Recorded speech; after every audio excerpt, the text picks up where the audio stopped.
দেখো এখানে পুদিনাগুলো কি সুন্দর হয়েছে। এগুলো গরমকালে তেঁতুল দিয়ে চাটনি খেতে দারুণ লাগবে। টমেটো গাছগুলো পুরো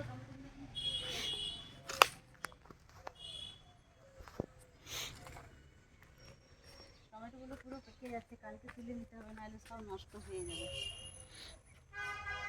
এখানে আগ গাছটাও সুন্দর হয়েছে। নমস্কার বন্ধুরা, আমি রীতা, বাঙালি কুক হাউসে আপনাদের সবাইকে স্বাগত জানাই।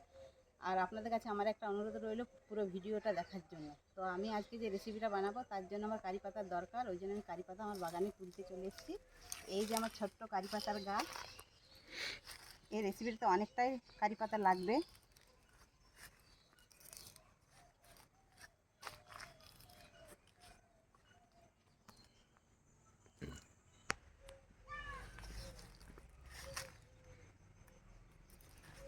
এই যে আমার এই কারি পাতাগুলো নিয়ে হয়ে যাবে। আমি এক মুঠো কারি পাতা তুলে নিয়েছি, এটাতেই আমার যথেষ্ট। তো চলুন,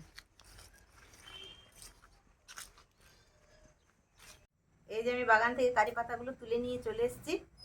একদম পরিষ্কার করে নিয়েছি, ধুয়ে পুছে একদম পরিষ্কার করে শুকনো করে নিয়েছি কারি পাতাটা। আর এখানে আমি লাল লাল পাকা টমেটো 1 কেজি টমেটো নিয়েছি। দেখুন কি সুন্দর আমার লাল লাল পাকা টমেটোগুলো, দেখতে কিন্তু খুব সুন্দর লাগছে টমেটোগুলো। আর এই ধরনের গোল গোল একদম পাকা টমেটো আপনারাও কিন্তু নেবেন। এই টমেটো দিয়ে টমেটোর আজকে আমি রেসিপিটা কিন্তু টমেটোর আচার বানাবো। আচারের জন্য এই টমেটোগুলোই পারফেক্ট। আর টমেটোটা আমি কিন্তু আগেই ধুয়ে পরিষ্কার করে নিয়েছি, শুকনো কাপড় দিয়ে মুছে একটু রোদ্রে দিয়ে দিয়েছিলাম, যাতে টমেটোর মধ্যে একটু জল না থাকে। জল থাকলে কিন্তু খারাপ হয়ে যাবার সম্ভাবনা থাকবে। তো আমি টমেটোগুলো এবার কেটে নিচ্ছি ছোট ছোট পিস করে।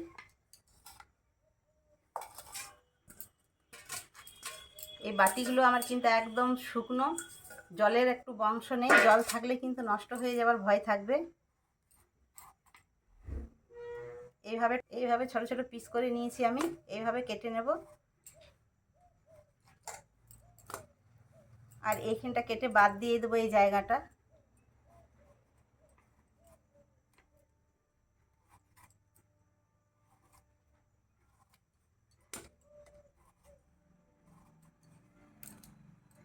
এইভাবে ছোট ছোট পিস করে আমি টমেটোগুলো কেটে নেব। বাকি সব টমেটোগুলোই আমি এইভাবে কেটে নেব। এই যে বন্ধুরা, এই টমেটোটা আমার চারিদিকটা কিন্তু লাল পাকা, এই দিকটা কিন্তু সাদা সাদা আছে, এখানটা আমি কেটে বাদ দিয়ে দেবো।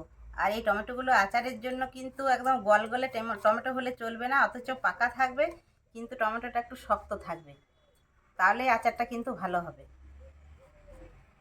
এই যে বন্ধুরা দেখুন, আমার সব টমেটোগুলো কাটা হয়ে গেছে। আমি এইভাবে কিন্তু একদম ছোট ছোট পিস করে কেটে নিয়েছি, খুব সুন্দরভাবে কেটেছি। তো চলুন এবার রান্নাঘরে যাওয়া যাক। কড়াইটা আমার গরম হয়ে গেছে, এবার আমি টমেটোগুলো দিয়ে দেবো কড়াইয়ে কিন্তু আমি তেল ফেল কিচ্ছু দিইনি। এখন এমনি শুকনো কড়াইয়ে টমেটোটা দিয়ে দিচ্ছি। টমেটোর মধ্যে যে জলটা আছে সেই জলটাকে আমি শুকনো করে নেব। আর ঢাকা দিয়ে টমেটোটা ভালো করে মিক্স করে নেব। ঢাকা দিয়ে একটু সেদ্ধ হয়ে যাবে, তো ভালোভাবে মিক্স করে নেব। ঢাকা দিয়ে দিলাম কিছুক্ষণের জন্য। আমার 5 মিনিট হয়ে গেছে, এবার ঢাকাটা খুলে দেখে নেব। দেখুন বন্ধুরা, আমার টমেটোটা একদম সেদ্ধ হয়ে গেছে, আর টমেটোর মধ্যে অনেকটা জল বেরিয়েছে। এই জলটা কিন্তু আমাকে ভালোভাবে শুকনো করে নিতে হবে, একটু জল থাকলে চলবে না। এইভাবে খুন্তিতে করে টমেটোগুলো সব ভালোভাবে মিক্স করে নিতে হবে, আর জলটা একদম পুরো শুকিয়ে নিতে হবে।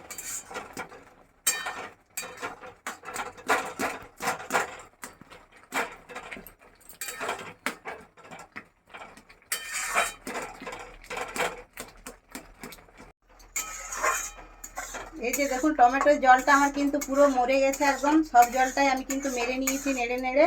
আর এই যে একদম জলটা মরে গেলে কড়াই একটু লাগবে না, এবার কড়াইটা দেখা যাচ্ছে এইভাবে জলটা পুরো মরে গেছে।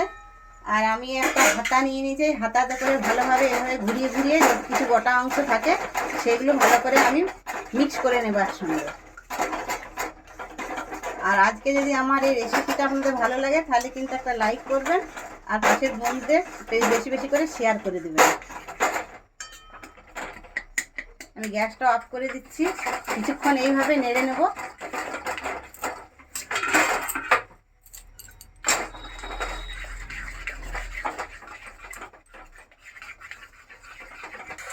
আমি এবার এটা নামিয়ে নেব। 1 কিলো টমেটো দেখুন মানে কতটুকু হয়ে গেল, এক বাটি কাটা হয়েছিল। আর জলটা মেরে শেষ করে দিলাম না, অনেকটা কমে গেল।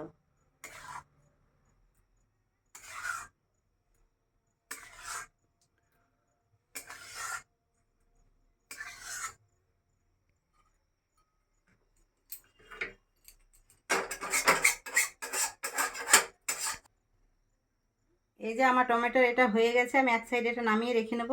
আর কড়াইটা বসিয়ে দিয়েছি, এই কড়াইয়ে কিছু আমি মশলা ভেজে নেব। এখানে নিয়েছি 2 চামচের সর্ষে, কালো সর্ষেটা নিয়েছি। আর এখানে ছোট চামচের 1 চামচে নিয়েছি মৌরি। আর এখানে ছোট চামচের 1 চামচে নিয়েছি মেথি। এই মশলাগুলো আমি ভালোভাবে ভেজে নেব একসঙ্গে।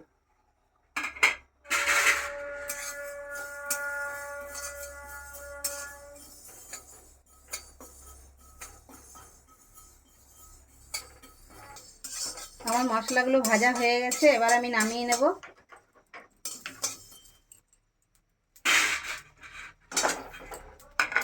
এই প্লেটের মধ্যে আমি নামিয়ে ঠান্ডা করে নেব।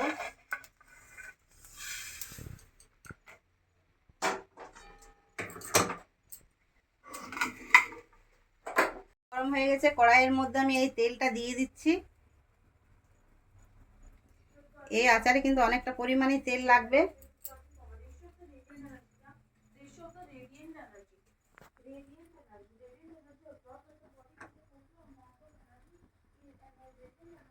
তেলটা গরম হয়ে গেছে, একটা শুকনো লঙ্কা আমি ফাটিয়ে দিয়ে দিলাম তেলের মধ্যে। এবার টমেটোর এই যে আমি এটা বানিয়ে রেখেছি, এটা আমি তেলের মধ্যে দিয়ে দিচ্ছি।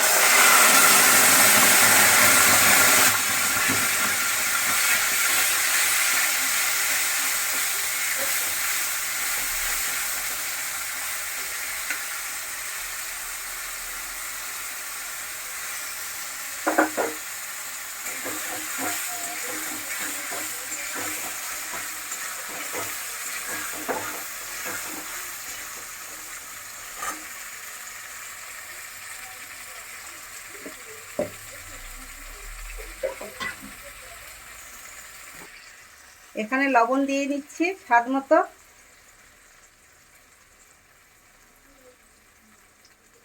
হলুদ দিয়ে নিচ্ছি সামান্য একটুখানি। এখানে কাশ্মীরি লঙ্কা গুঁড়ো 1 চামচে। আর এখানে ঝাল লঙ্কার গুঁড়ো 2 চামচে। আপনারা যেরকম ঝাল খাবেন সেই হিসাবে ঝালটা দিবেন।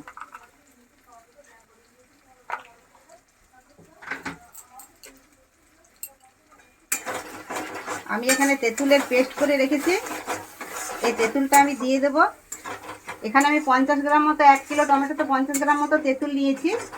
আমরা খুব একটা টক পছন্দ করি না। আপনারা যদি টক বেশি খান তাহলে 100 গ্রাম, 1 কিলো টমেটোতে 100-150 গ্রাম আপনারা তেঁতুল দিতে পারেন। তেঁতুলটা ভালোভাবে গরম জল দিয়ে ভিজিয়ে নিয়েছিলাম। ভিজিয়ে খোসা বীজ যেগুলো ছিল সেগুলো ভালো করে বেছে ফেলে দিয়েছি। আর তার পিউরিটা আমি নিয়ে নিয়েছি। এটা ভালো করে ফুটিয়ে ফুটিয়ে একটু মাখতে হবে আমাকে।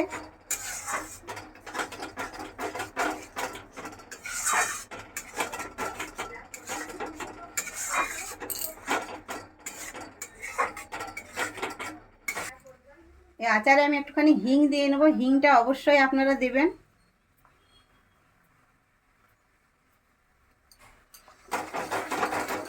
হিং দিলে আচারের গন্ধটা ভালো আসে, আর আচারটা খেতেও কিন্তু ভালো লাগে।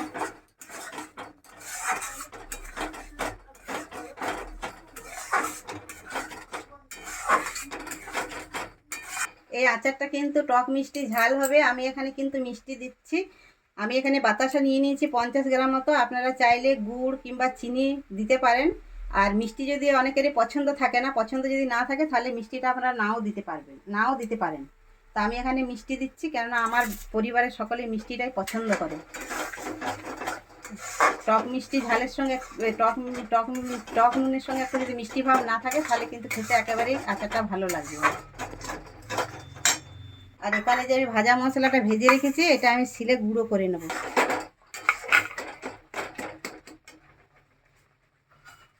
দেখছেন তো আমার পরিবারের সকলের মিষ্টি পছন্দ।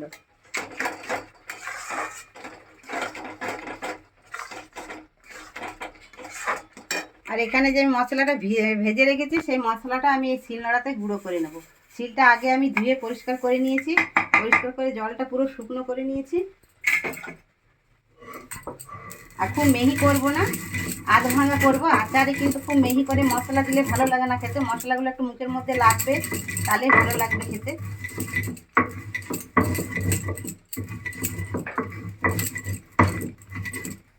আমি মশলাটা দেখুন একটু দরদরিভাবে আমি পিষে নিয়েছি।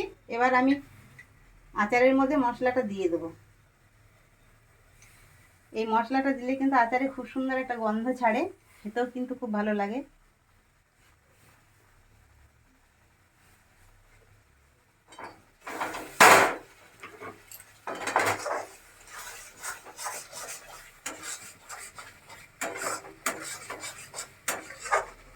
আমার টমেটোর কালারটা অনেকটা চেঞ্জ হয়ে গেছে দেখুন।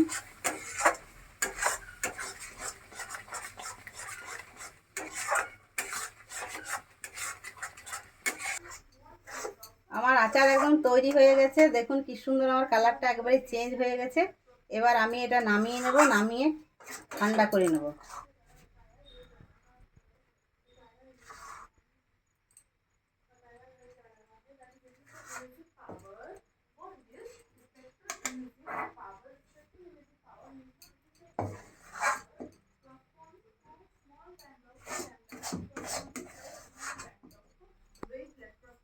কড়াই গরম হয়ে গেছে, কড়াইয়ের মধ্যে আবার আমি তেল দিয়ে দিচ্ছি।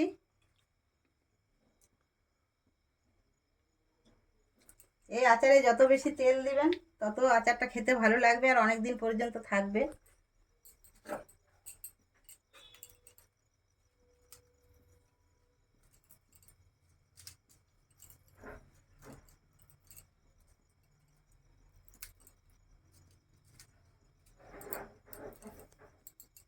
তেলটা গরম হয়ে গেছে, এবার আমি এখানে 5টা শুকনো লঙ্কা নিয়ে নিয়েছি। এই 5টি শুকনো লঙ্কা আমি তেলের মধ্যে দিয়ে দিচ্ছি।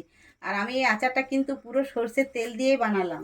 সর্ষের তেলে কিন্তু আচার ভালো হয়, আর সর্ষের তেলের আচার বানালে খারাপ হওয়ার কোনো ভয় থাকে না। আর এই আচারটা বানিয়ে পুরো একদম ঠান্ডা করে একটা কাচের বয়মে রেখে দেবেন। আর এটা রোদ্রে, মাঝে মাঝে রোদ্রে দেবেন। 1 থেকে 3 মাস পর্যন্ত আরামসে খেতে পারবেন, কিচ্ছু নষ্ট হবে না। লঙ্কাগুলো আমার লাল হয়ে গেছে, এখানে আমি কারি পাতাগুলো নিয়েছি, কারি পাতাগুলো আমি তেলের মধ্যে দিয়ে দিচ্ছি।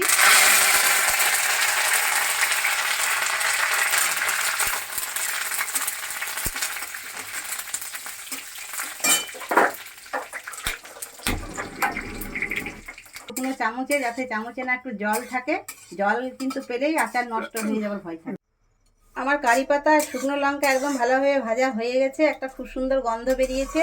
আর কারি পাতা আর শুকনো লঙ্কা যদি এই আচারে দেওয়া হয় খেতে কিন্তু দারুণ লাগবে, আর খেতে কিন্তু খুবই ভালো লাগে। আর এটা কাচের বয়ামে আপনারা ভরে রেখে পুরো 1 থেকে 3 মাস, 3 মাস থেকে 6 মাসও আপনারা খেতে পারবেন ভালোভাবে রাখলে। আর বের করার সময় কিন্তু একটা শুকনো চামচ, যাতে একটু চামচে না জল থাকে, জল পেলে কিন্তু আচার নষ্ট হয়ে যাবে, সেইভাবে সাবধানে বারকর করে খাবেন, দেখবেন অনেক দিন পর্যন্ত খেতে পারবেন। তো এবার আমার এগুলো হয়ে গেছে, এগুলো আমি একটু ঠান্ডাও করে নিয়েছি। এবার আমি এগুলো আচারের মধ্যে দিয়ে দেবো।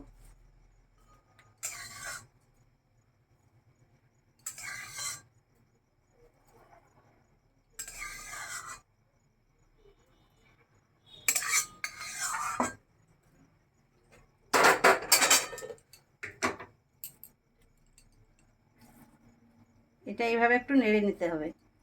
আমার ঠান্ডা, ভালোভাবে ঠান্ডা হয়ে গেলে আমি কিন্তু কাচের বয়ামে ভরে রেখে দেবো আচারটা। আপনারা একসঙ্গে 3 কিলো 4 কিলো টমেটোর বানিয়ে নেবেন, তাহলে অনেক দিন পর্যন্ত থাকবে।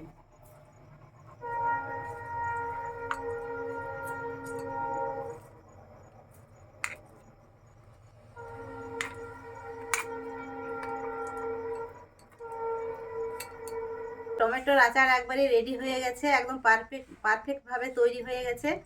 তো দেখুন আচারের কালারটাও আমার ভালো এসেছে, আর আচারটা কিন্তু হাত দিলে একটু আমার হাতে লাগছে না, দেখুন কি সুন্দর হয়েছে আচারটা। আর এখানে আমি একটা কাচের বয়াম নিয়ে নিয়েছি, এই বয়ামের মধ্যে আমি ভরে রেখে দেবো। আর আমি যেভাবে বানালাম আপনারা কিন্তু সেভাবেই আচারটা বানাবেন, দেখবেন খুবই ভালো হবে। এবার আমি কাচের বয়ামে ঢেলে নিচ্ছি। এই কাচের বয়ামও ঢেলে নেওয়ার সময় যাতে কাচের বয়ামে একটু জল না থাকে, পুরো শুকনো থাকে। জল থাকলে কিন্তু কাচের যদি বয়ামে জল থাকে তাহলে কিন্তু আচারটা খারাপ হয়ে যাওয়ার ভয় থাকবে। এই যে আমি আচারটা একদম ঠান্ডা করে কাচের বয়ামে ভরে দিয়েছি, দেখুন কি সুন্দর দেখতে লাগছে। আর আমার এই আজকের আচারের রেসিপিটা যদি আপনাদের ভালো লেগে থাকে তাহলে একটা কমেন্টের মাধ্যমে আমাকে জানাবেন যে আপনাদের কেমন লেগেছে। আর এখানে আমি প্লেট একটু নিয়ে নিয়েছি, একটু আপনাদেরকে খেয়ে দেখাচ্ছি কেমন টেস্ট হয়েছে, একটু টেস্ট করে দেখি।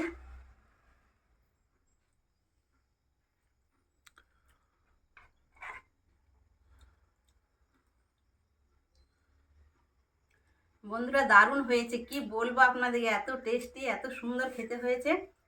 আপনারা অবশ্যই একবার এইভাবে বানাবেন আর খাবেন, খেতে কিন্তু দারুণ লাগছে, খেতে খুবই ভালো লাগছে। আর আমার এই রেসিপিটা যদি আপনাদের ভালো লেগে থাকে তাহলে একটা লাইক করে দেবেন, একটা লাইক করে দেবেন, আর পাশের বন্ধুদের শেয়ার করে দেবেন, আর কমেন্টের মাধ্যমে জানাবেন। আর আমার চ্যানেলটাকে সাবস্ক্রাইব করতে ভুলবেন না, সাবস্ক্রাইব করে আমার পাশে থাকবেন। আপনারা ভালো থাকুন, সুস্থ থাকুন। আবার নেক্সট ভিডিওর সঙ্গে আপনাদের সঙ্গে আমার দেখা হবে। নমস্কার।